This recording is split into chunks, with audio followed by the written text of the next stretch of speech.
All right, this is my last attempt, and if I don't get it out, I don't get it out. My experiences in Northern California are very frustrating. I can remember meeting with these two women. I can remember having day-long conversation with them.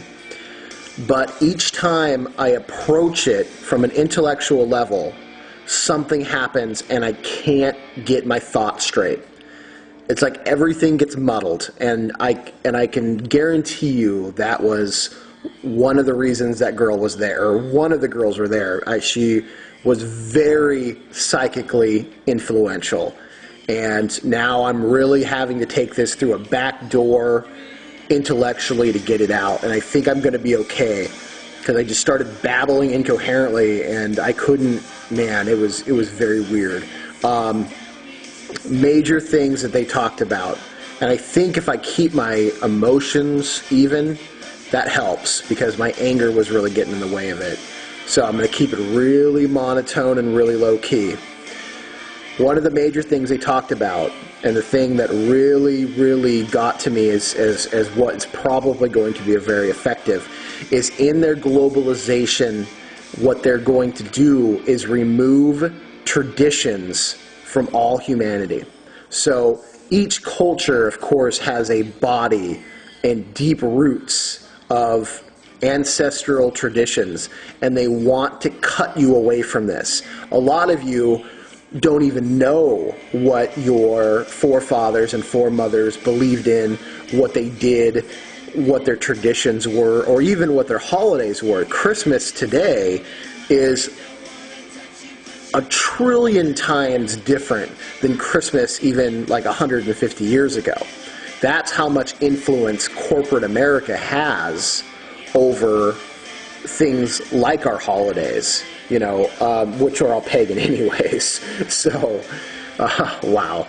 But they want to create a what's called global tradition, or a trans-global tradition, which is based more on broad, general emotion than actual concrete reason, or without any deeper meaning behind it.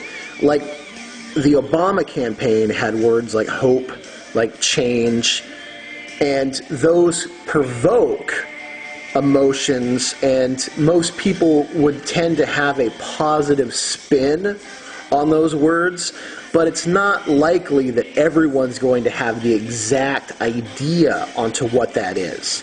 And so they open the door and they allow you to fill it with what you think it is,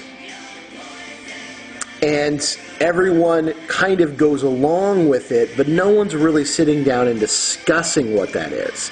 So this tradition that they are trying to create will not be based on any other traditions. It's going to be a brand new, since we're all going to be global together, it's time to create a global tradition. Well, this tradition is going to set humanity up for failure, because as we try to grow into something that has no structure, it doesn't initiate the person on all levels. Old pagan traditions initiated you on a mental, physical, spiritual, and emotional level.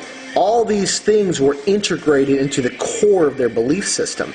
This new Illuminati-based belief system for the dumbed-down public is not going to be like that. It's going to have an emotional trigger. It's going to get people riled up and crazed and even fanatic. But you're not going to have a clear-cut direction on where you're going.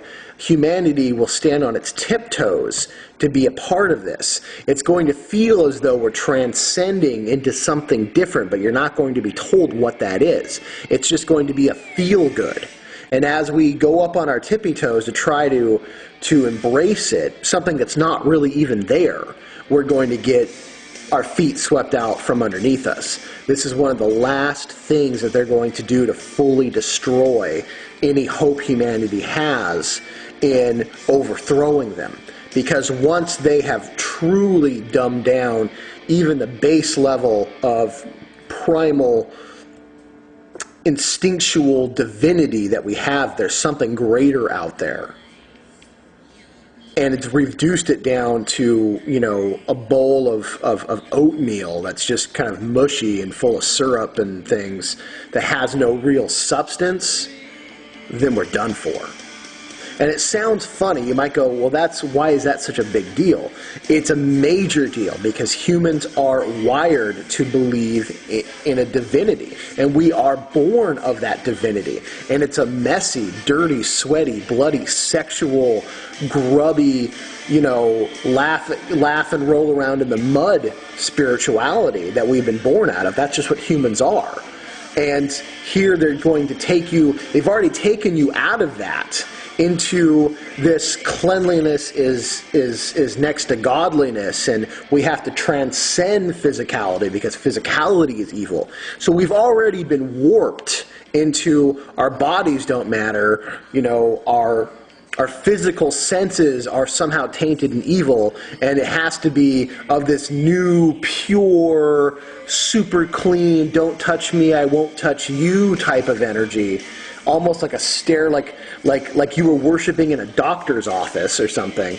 Now they're going to take it even past that. There's not even a sense of what it might be. It's just emotions being invoked and pictures and colors and things that make you feel a way, but don't give any real direction on where that is. And that's what these two girls were mainly a part of.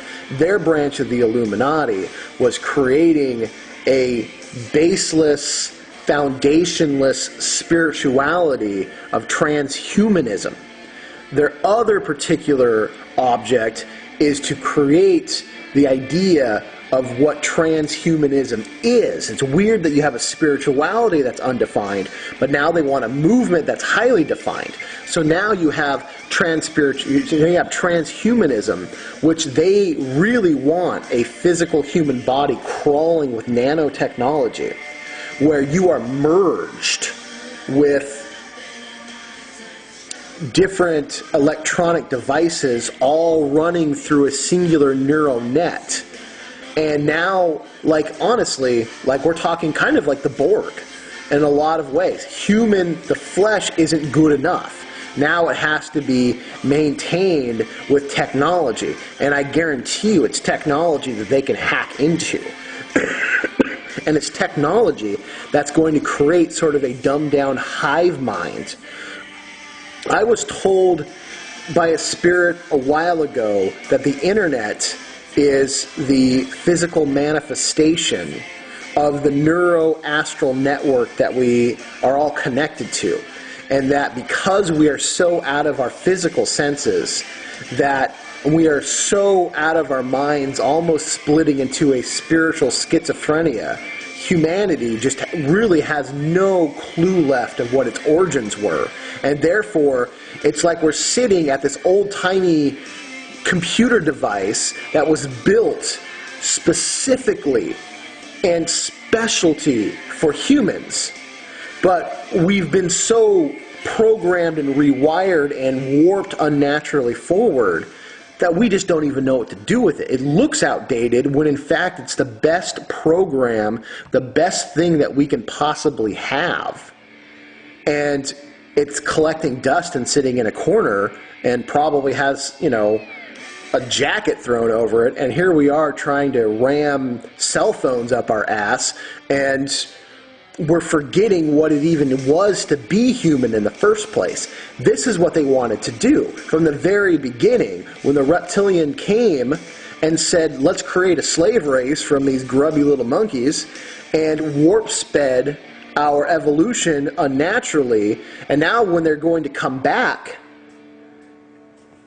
they don't even want humans here anymore. Technically, I don't even know how human most humans are.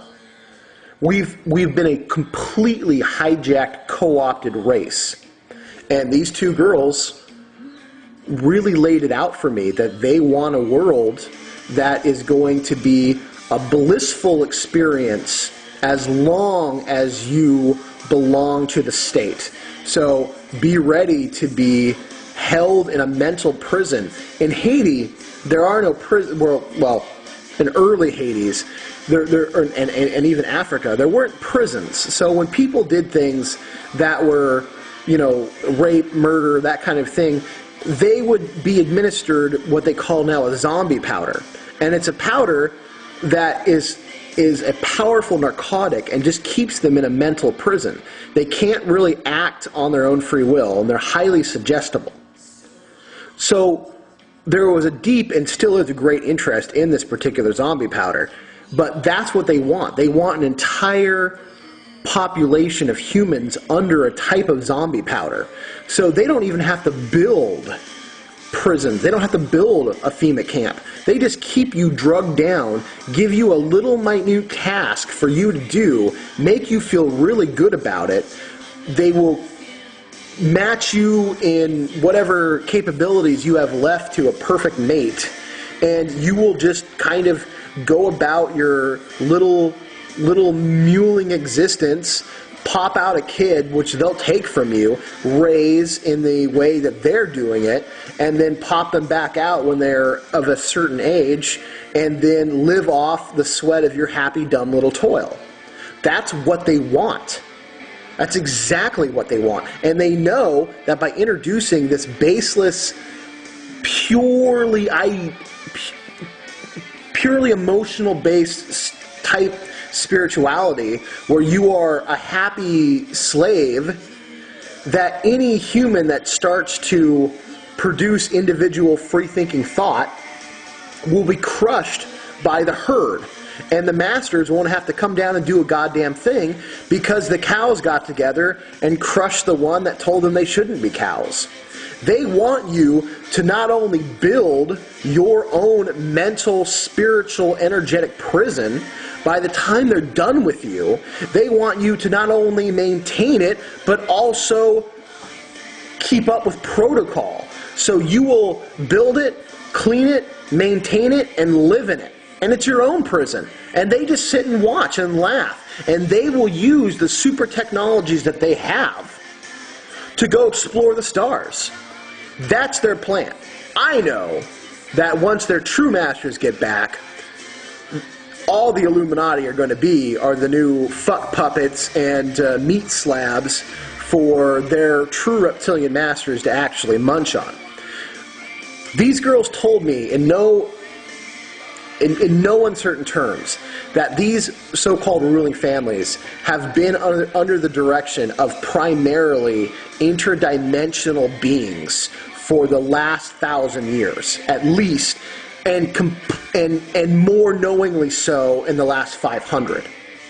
That these ruling families have sold themselves out fully and believe it to be a divine connection to allow themselves to be a spiritual host for these entities. That's why it's so important. They are trans-dimensional entities, and we can affect them and we can beat them in the astral world. And I think this is one of the major reasons that they wanted to talk to me, is because I'm so prevalent in attacking and in maintaining a strong astral presence, because they are also about creating high occult technology. Magic is the original science, and the deeper science gets, the more magical it becomes. And I think they really wanted to know a lot of my ideas and to pick through my brain. And there's a lot more stuff that starts coming out, but let me try and do part 2.